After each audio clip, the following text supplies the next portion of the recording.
All right, so good afternoon, everybody.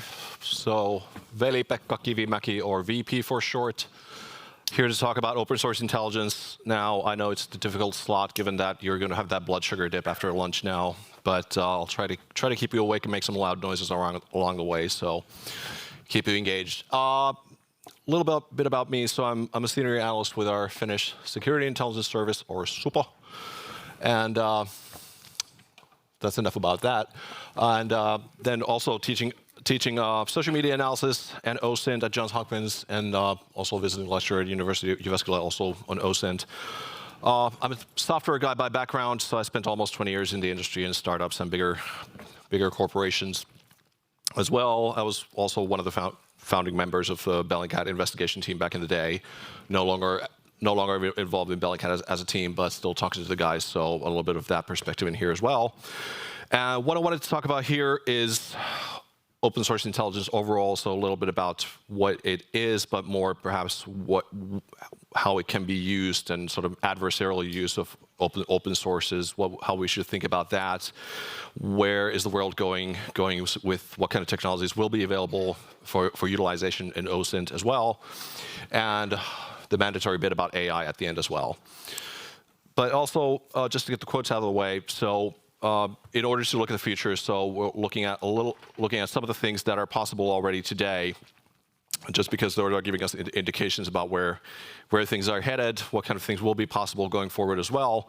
But regarding open source intelligence as well, it's not just about the collection of material from various different sources that are available, but there's actually a process behind it as well. So it's not just about the collection, it's the processing, the analysis, and everything, all the work that actually goes into producing that intelligence that matters. So really, the collection is really just the beginning of the process, but there's quite a bit involved in actually making it actionable intelligence.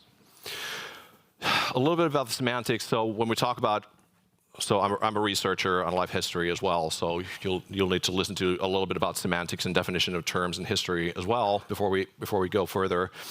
But OSINT by nature is intelligence derived from the analysis of publicly available information, which is not necessarily free information, but it also could be commercial information that can be bought from commercial service providers.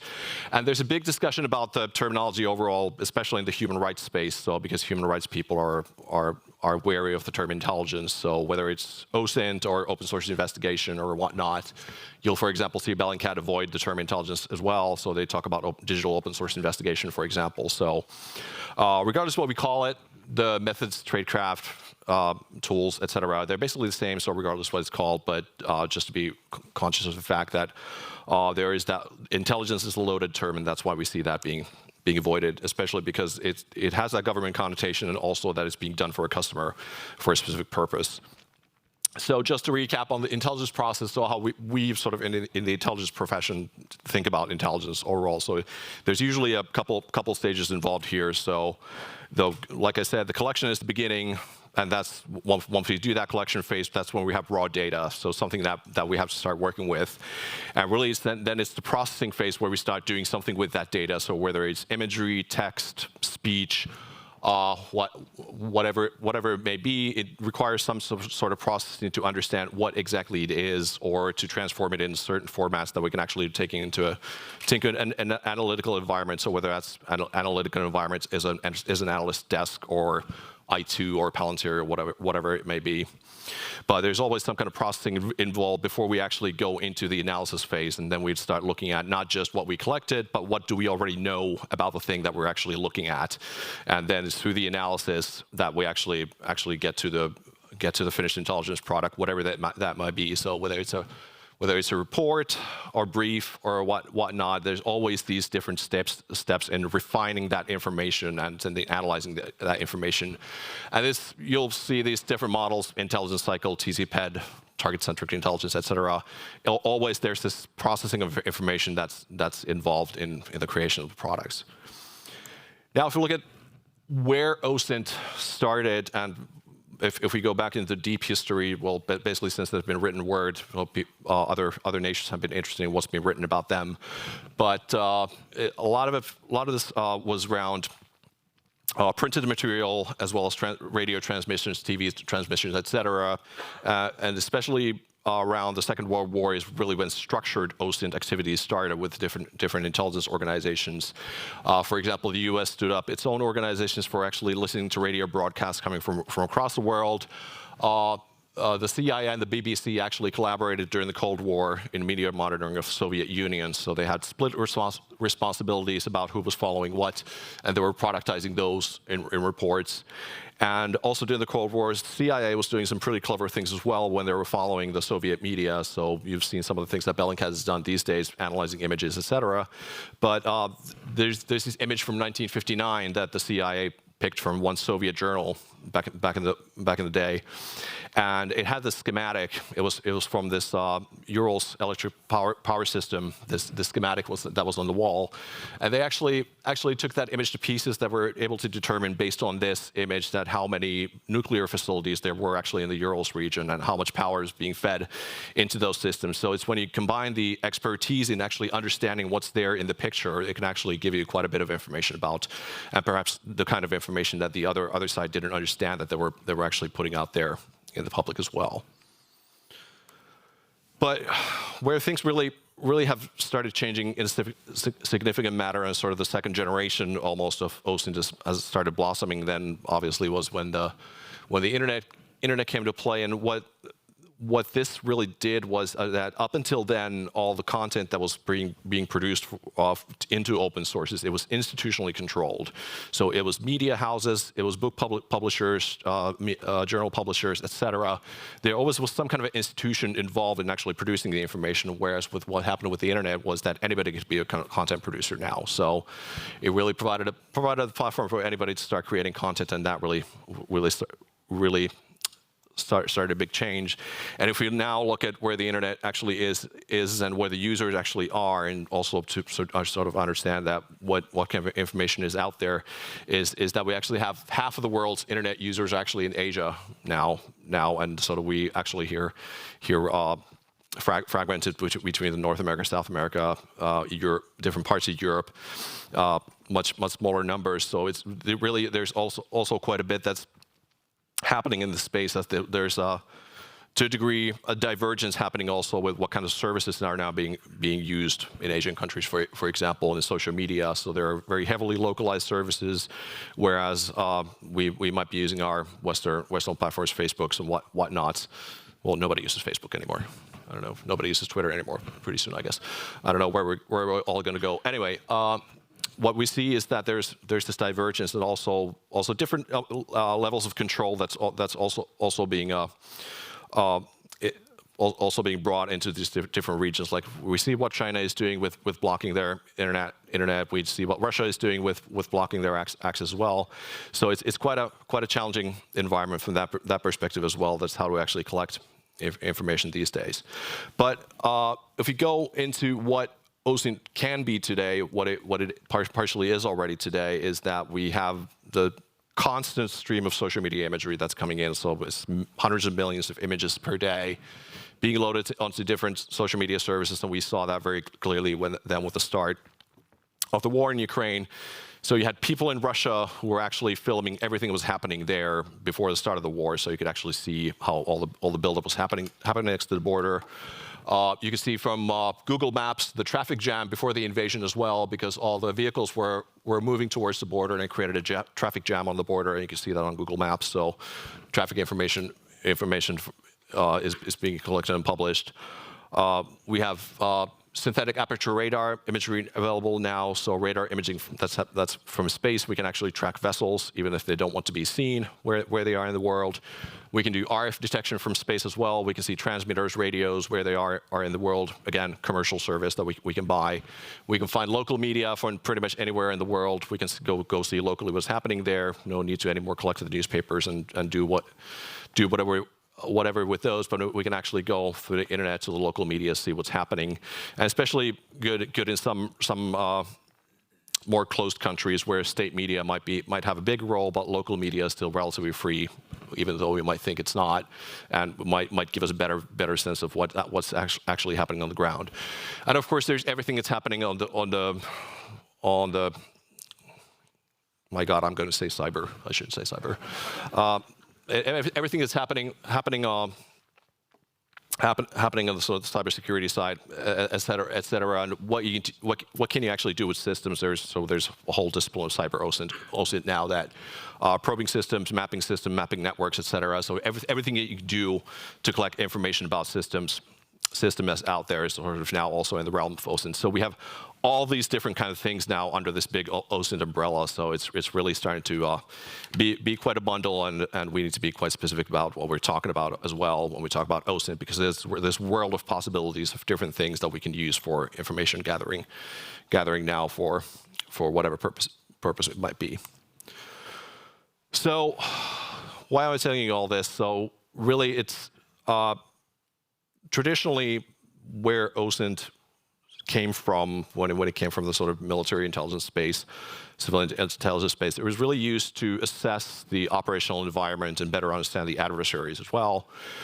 Now, with all these vulnerabilities and possibilities that they are with these sort of different digital sources, it's also increasingly important to understand what our own vulnerabilities are to open source collection and what risks this creates. So I'll be talking about some of these possibilities now that going forward here. Given everything that's happening here, it's a very challenging space to keep up with all the developments that are happening, but it's really important to also understand what is possible, because there are these new types of vulnerabilities that we never probably even thought of that are possible, as using some of these technologies like SAR, hyperspectral imaging, et cetera. So we'll go back into those. So you're a spy. What are you going to do? So where do you start? So the basic there's a fairly basic process. So whether we're looking at a human target or a system or whatever we're looking at, so there's always these intelligence requirements that are behind the planning that goes on. So there's some kind of initial analysis going on with a foreign intelligence actor that they're thinking about that. This is the information that we need, and that's where the targeting really starts. That's who actually has that information that we need to answer this intelligence question there is. And then we move on to the target selection. So there's need. We start looking for the targets that who actually has this information or who has access to this information that we need. And once those targets have been found, then there's a more systematic assessment about these different targets. Again, whether it's a human or a system, doesn't really matter. If it's human, we start looking at that. Who are they? What do they have access to? Who they know, et cetera, et cetera. Can we dig up something more specific about them that makes it easier to approach them? What are their hobbies? What do they like, et cetera? And then once all that's done, that's when the contact happens. So again, the human intelligence space. So there's quite a bit of work that already goes in before the actual spying starts. So and the recruitment starts or pitching, which may happen at conferences, by the way. And also then in the contact space, so again, whether it's a system or human doesn't matter. Always once you go that step further, then that's when the nastiness starts. But again, all this that happens up until that first contact or first attempt at penetration is really the open sources can help the adversary collect quite a bit of information then up until that point. So help in the sort of overall intelligence operation. So me and my organization as a target. So what are they looking for? So who's who? Who are the key actors in an organization? Who potentially has access? And then the networks of who knows who. And I've got some example of this in my email inbox as well, that there's some kind of profiling done on me, who I know, and then some fairly interesting spear phishing that's done based on those identities who are associated with me to try to get me to click on evil links by a state actor. So that's something that happens easily. So again, what are we exposing about our social connections, for example, social media? How can that be exploited for evilness, et cetera? Physical locations might be interesting. So are we where our data centers are, where our actual R&D operations are, our SOCs, whatever target of interest might be. And then who has access to what, and oh my God, the stuff that's on LinkedIn. It's like just the fact that people are talking about their security clearances, what kind of clearances they have, what they have access to, what in their previous roles, what kind of data they have access to. So again, this oversharing that we see on social media is something that makes this targeting more easy as well. That what's being offered there. What's being acquired? So what are the companies or targets buying? What kind of computers, what kind of system, what kind of software are they buying? Again, that could be useful then in finding the vulnerabilities that we need to go in. What are we running? Again, what kind of service, what kind of operating systems, services, et cetera. Again, probing to understand are there any easy ways in? And then it's come up in the previous two presentations as well by Andy and Antti about subcontractors and supply chains. So who our partners are is very exploitable information as well. And again, just finding those soft spots. So if the target itself is hard, what's around it? So whether it's family members, but also companies that we're working with, subcontractors, et cetera, that where can we get an in that gets us closer to the target? And that's where information about who we're working with, what are we engaged with those parties could be very exploitable information. So again, just something to think about when you're thinking about sort of the whole overall picture of how to protect yourself. And how this is done, one example of a basic combination of digital breadcrumbs. So easy as Googling a name, to find a Facebook account, to find a Gmail address, to find the registered business address, to find a phone number, which is linked to a Skype account, which is linked to a username, which is used to unearth an old social media account. So the little bits about that we leave out there about ourselves can be helpful in that we can create these longer chains that we can link this information together from these different sources. Again, to find something interesting that we might be able to exploit, like these old social media handles, which might be useful in password dumps or somewhere else again, and finding some reuse of old accounts or something like that might get us in. But again, just understanding that do we really understand that what kind of information we have left behind over the decades by now onto the internet about these little bits of information that can be combined together, that could be really problematic then going forward. But that's how you investigate people. Cameras. Not just mobile phone cameras, but really, really good quality mobile phone cameras with location tagging, GPS.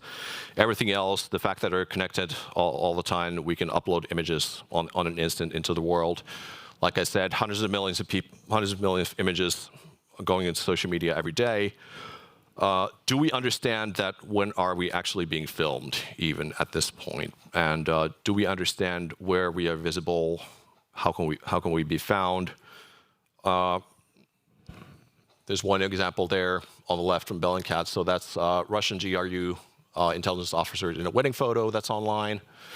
And he's one of the guys who was involved with the poisoning of Skripals in the UK. And again, just on him, there was quite a rich digital trail as well on imagery that was available of him, his family, which was actually linked to other people. And actually, this wedding photo that's there, he's actually at the wedding of his commanding officers in the GRU. So his wedding photos were happily posted online as well. But not just about the affiliations are one thing. We can be seen when we don't necessarily want or know we're being seen, but also what this information is exposing as well. That documented case from Japan, where one of those Japanese pop idols was attacked based on reflections on her eyes on photos that she had posted online. So she was taking high quality selfies of herself, showing reflections on her eyes where she was taking those images. This person was able to geolocate her based on those reflections, understand where she was, then being obsessive enough about that for a long enough period of time, able to determine that where she was, and then physically attack attack her in the physical world. So again, just one kind of vulnerability that we don't necessarily think about, that we are perhaps, if there are images that we are posting online or images that others are posting about us online, they do create vulnerabilities that we don't necessarily fully understand. Combine that then with face recognition technology. One anecdote about that. So some years ago, IARPA, so DARPA's little cousin in the intelligence community in the US, ran a face recognition competition. They had two different categories, and one was won by the Russians, and the other one was won by the Chinese. So gives you an idea that who has an interest and capabilities in face recognition technologies. And again, knowing that these actors have advanced capability in facial recognition as well, then combine that with the image data streams, that what can they actually find about us? How, if they get a picture of us, what can they actually find, or how easy it is to identify us based on photos that are posted online. And geolocation, so already alluded to this, but really using current resource that we have available, so whether it's Google Maps, Google Earth, all these different satellite imaging services, it's really possible to locate people and things in the physical world with disturbingly few details. So seen so many examples of this over the past years that it's scary. Some people are better at this than others, but anybody can do it basically with tools that are free and available online. Computer vision applications are interesting here as well. They're not great at finding exact locations yet, but what they are getting increasingly good at is, for example, identifying clear landmarks or known places, images that are clearly visible or tagged. Still more of an assist than a solution to geolocation challenges, but interesting to see where this goes over the next years. But here's another example just based on how little it's possible to actually geolocate something in the physical world. So Europol has been running this campaign where they post imagery related to child sexual exploitation, and they're asking people to actually locate things or locations in the physical world, basically to assist them in investigations. And here's one real example they did a few years ago. So basically, this is all there was. So there was this image and another one like it with equally little information, and the only information to go by there was presumably in Asia. So there are quite a few buildings, perhaps in Asia, that could be matching this description. But just to give an indication what is possible. So this is a Finnish guy who's never been to the location, and from his own home, he was able to exactly locate the building where that photograph was taken by systematic analysis of the images that were available. So how he started off with this was that he looked at the architecture and he said, "Oh, it looks Chinese." Well, I couldn't tell that, but he could tell that. That's great, good for him. So Chinese architecture, big city. He saw a hill on the background as well, and so he was looking for a Chinese city with a big hill. Okay, so he was doing scanning of Chinese cities, then bigger Chinese cities on Google Earth for about 30 hours, I think, and he was able to narrow it down to about 20 big Chinese cities that had a hill somewhere in the middle. He went through those one by one. Then he drew a little map for himself about how the roads were going in the location, where the buildings were, etc. And then, after enough scrolling of Chinese cities, found this one location that matched all the geographical features. So hill in the background, buildings in the right place, streets in the right place, etc., and narrowed it down to exactly to the right building. And it was actually possible to verify the result as well, because there's Street View imagery. I don't remember if it was Google or Yandex or something, but it was possible to verify from ground imagery as well that it's correct location. But again, very little information to go by in the beginning, and being able to get to this result it's quite impressive, and by no means impossible. And this similar kind of thing we see quite a quite a bit happening these days. So again, understanding that if we're posting something online, do we want to make it known where we are at any given time, or even if we've actually been there at all? Just be mindful about what you're exposing there. Mandatory mid-journey picture here as well. So increasingly, we also need to think about that, just with a stream of images, that when anything's possible, what's actually real.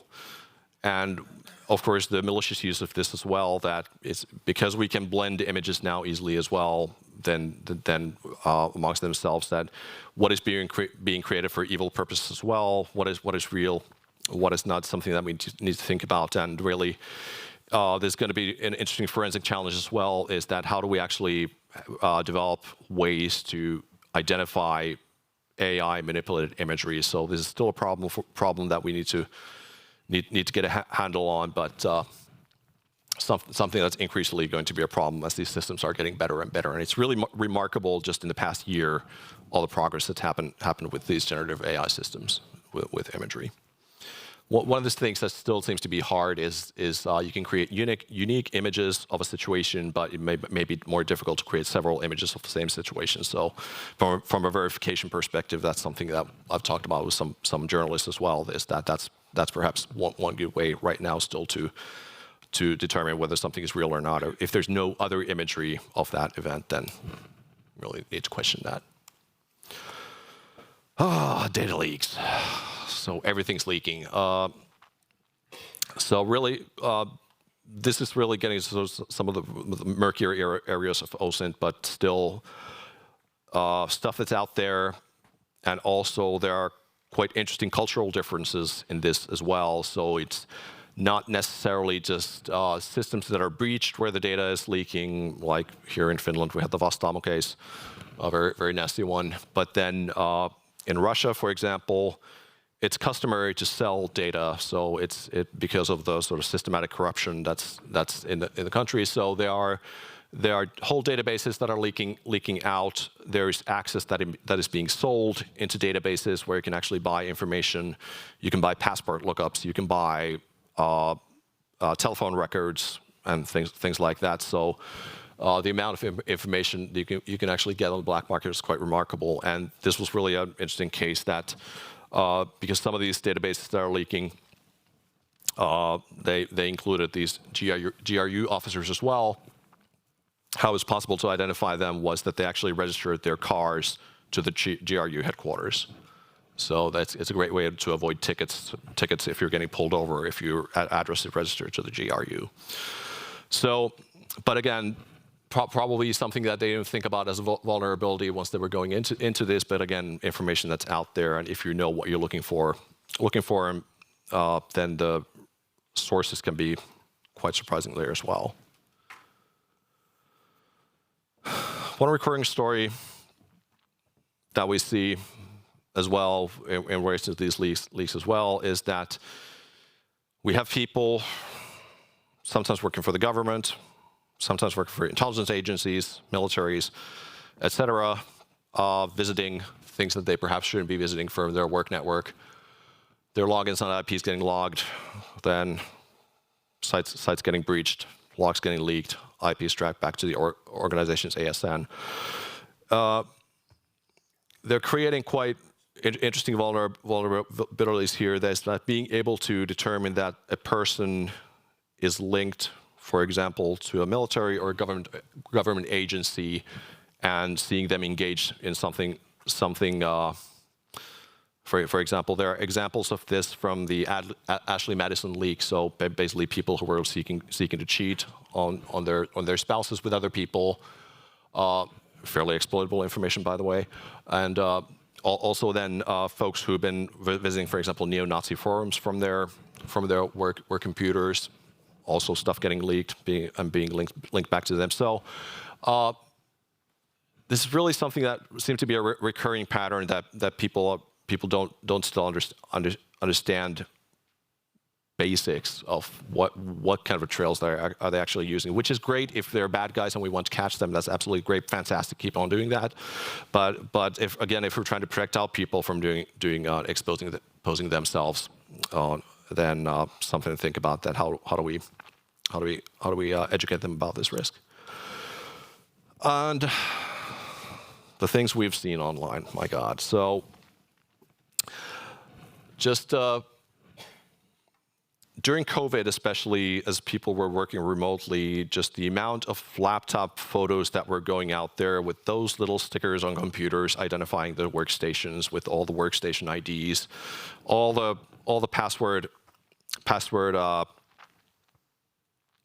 post-it notes on laptops and on VTC systems, passwords and IP addresses on screens. Classified slides, even by Finnish authorities, have sometimes been posted on Twitter, and we've seen Russian military-based layouts with all fuel depot capacity values and everything else listed there. So people are still incredibly oblivious about what's useful information for the adversary. And again, this is really a security mindset challenge still in organizations to make people understand that what is actually usable targeting information, for example, for cyber attacks and or spear phishing attempts, etc. So it's remarkable that how much there still is out there, and sort of how simple things are still being posted about sensitive things. Moving on to a slightly different note here. So one thing that's really interesting now in the OSINT space going forward is all the space-based capabilities that there are right now available, and all the things that we can actually do with commercial space assets. So for example, the fact that we can actually image a spot on Earth just hours apart, so we can see if a parked car is there, or if it's gone, if a ship has left the harbor. These are things we can easily check with commercial satellite imagery now. We can do infrared imaging from space. We can do synthetic aperture radar imaging from space, meaning that we can actually do all-weather imaging. We can see very, very minute changes on the ground. We can do RF signal detection, characterization, and geolocation, again, from commercial services, so what's coming as well as hyperspectral imaging. What's remarkable is that we have a number of commercial actors here, so this is not any more sort of government-controlled domain, but commercial space launches are cheap enough. There's a Planet Dove, I think that's Dove 2 satellite, so part of their constellation, so quite small, so you can easily pack a bunch of those into a satellite, get them up in the air, and that's what's providing you with the sort of rapid revisit capability. As we can put several constellations of these, you can image the ground several times a day. So again, what is possible now from a reconnaissance perspective using these. One of the things with SAR, for example, so there's all weather, you can do imaging through clouds, you can do imaging at night, you can see what's there. What's more, you can see what the human eye can't necessarily see. So you could, for example, see that have vehicles be moving in a certain area. And again, this could be useful for if we're looking at a company or a facility, we want to understand what's happening there. Is there anything happening there? We can actually do commercial SAR imaging to actually see that if there's been any movement in that area or not. So again, something that maybe wouldn't be possible even with traditional satellite imagery, but again, we can do that with SAR. We have hyperspectral imaging coming now as well, which means that we can actually easily determine materials from space as well. So maturing technology, so there's many of these systems are ground-based as well, but there are some hyperspectral imaging satellites available already. Basically what it's doing, it's creating a huge data cube, so it's not just collecting from a few different bands of light, but it's actually collecting from a spectrum of light, creating a data cube of that we can actually analyze and sort of see the spectral responses of different materials from space. So again, from a security perspective, it might be interesting for us to know that if a certain facility is actually, is it metal, or is there a metal, is there a plastic, is there a wood, what is there? So again, then for understanding a target, then we could easily easily do it using hyperspectral. RF detection. So this is something that's being done now, especially for tracking ships at sea. So a ship, if it doesn't want to be seen, what it does usually it turns off its transponder. So for marine traffic, transponders are used to broadcast information about where the ship is at any given time. But if you're doing something nasty, you'll turn that transponder off. They still don't want to run aground. They still don't want to run into other ships, so they actually keep their radar on, and that radar gives an RF signature that can actually be picked up from space.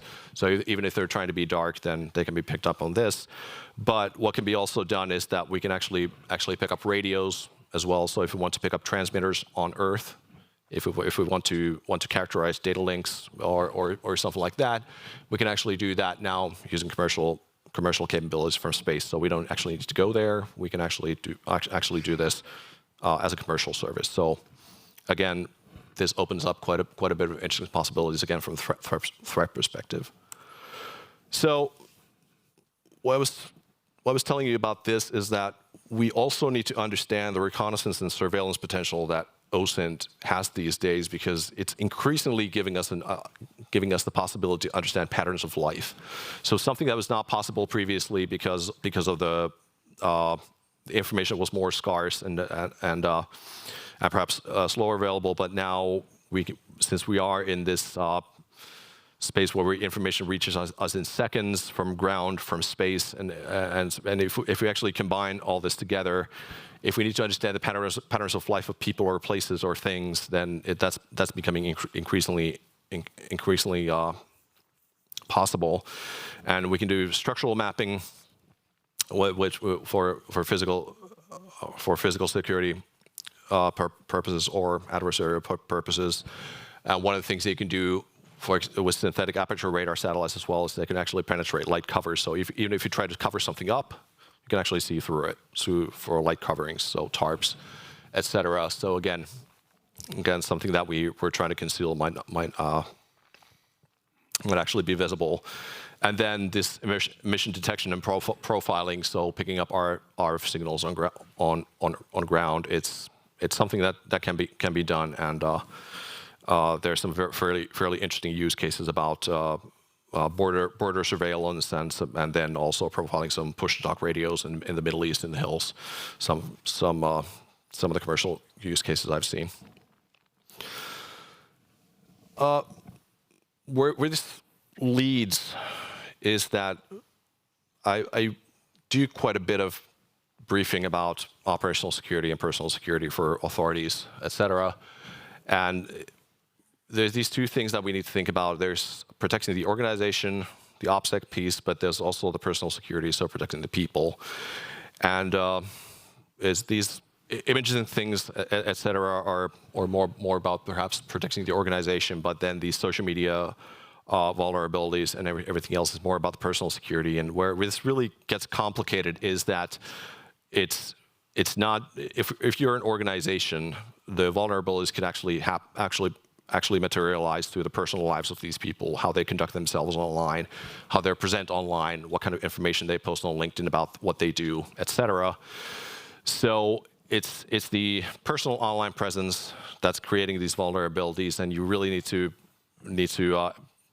address this in your security culture as well in your organization to be able to sort of spread that mindset about how to think about security as well and what can you do. So it's not just somebody else does, but it's something that we all need to actually think about, especially if we're a high threat organization. Do we actually understand that we're a high threat organization? Do we understand the threats that are targeting us, et cetera? And how do we actually build that security culture and mindset to the people that they understand how they can create vulnerabilities?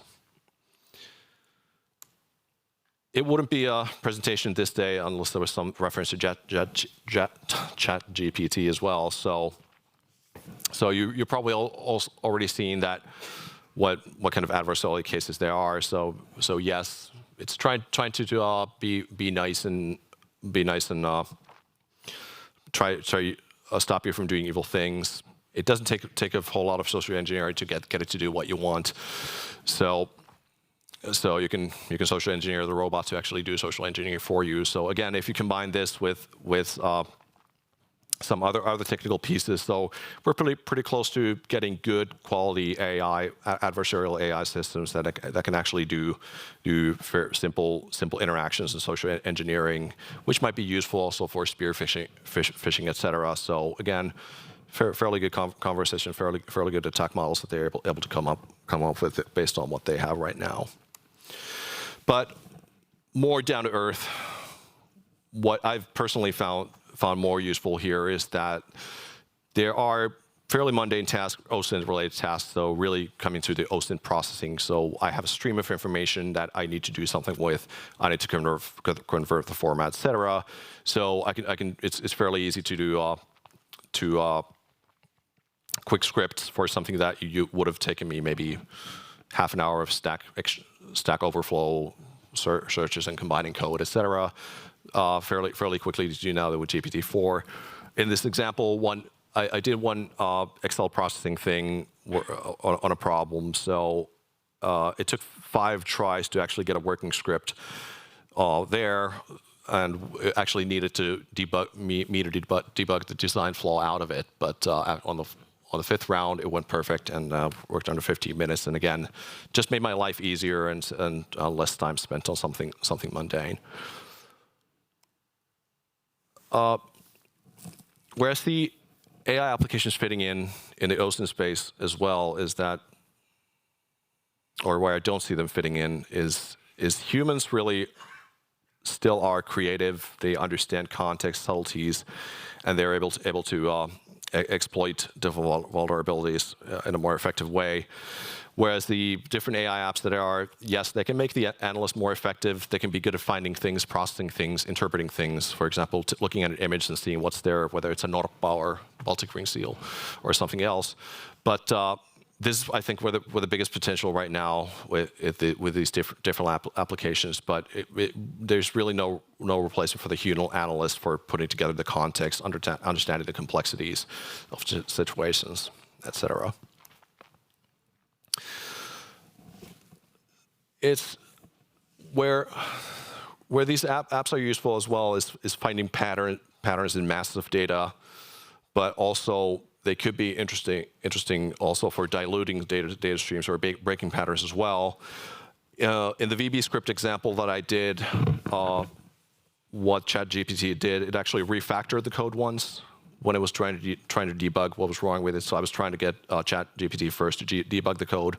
So based on that, it was refactoring the code. Now I was thinking that, okay, with this code refactoring that's happening, could that actually be exploited in attacks as well? That if you actually wanted to obfuscate your attack, could you actually feed that code into a system that refactors it in some way just to mask it a little bit more, make it more hard to identify? Would be fairly simple to do already with the stuff that we have. But also, these adversarial AI examples are interesting as well. That how can we actually throw off these systems that are being developed? So by introducing some noise into the system, we can already throw off some machine learning systems as well by making them misidentify things, miscategorize things. So again, that's a fairly rich area for research as well. How to throw these off. By the way, I have to include this example as well, because when I was reverse image searching that image to see what the source was, Google actually was very attracted to the noise. So they actually wanted to identify the noise rather than the actual pigs. So found that interesting.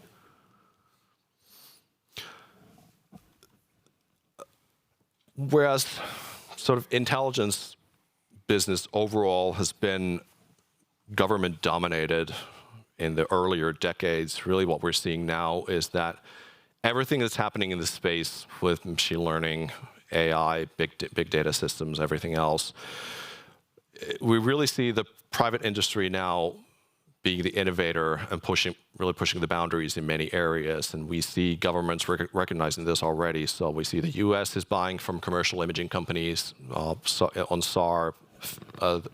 Finnish company ICE-I, they're actually involved in that through their U.S. subsidiary, so they're part of that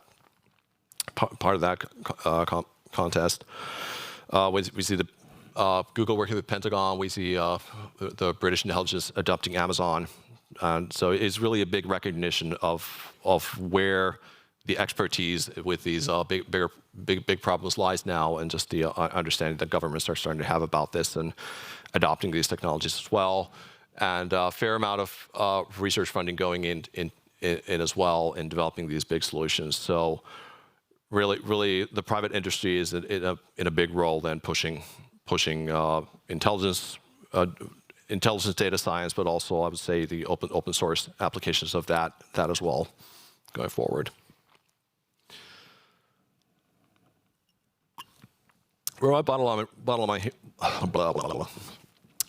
line here is that areas that we previously thought that were the sole domain of government intelligence, they are now open to almost everyone. So these surveillance technologies that exist now, face recognition, everything else. So it's almost open to anybody who's got the wallet for that. What we also see is that OSINT is evolving quite fast with all these different data sources that are available, data types that are available. From a threat perspective, again, just keeping up with everything that's out there is quite a challenge, and for building out threat models, and then do we understand that everything that's happening there. Also with these new technologies, we can see OSINT becoming very aggressive and very intrusive as well with these both satellite capabilities, but also with other automation that can actually dig quite deeply into what is happening. And there are fairly interesting examples I've seen already of some custom-made AI systems that can do social media mapping, combined with computer vision applications that can identify what's happening in social media profiles, building networks out of that. So it's increased automation and really increased privacy threat array as well. And AI applications will definitely help in the OSINT space as well. But there's quite a bit of experimentation that's still needed to push the boundaries, and a lot of what you see is experimental. It's temporary. We really need a lot of practicality in deploying the working solutions. So the working solutions might be a smaller problem in a bigger whole. They might be something that helps the analyst or the red teamer, et cetera. But just being super pragmatic about where you can actually gain value, that's going to be a big thing going forward. I've exhausted my slides, so thank you, and happy to take questions.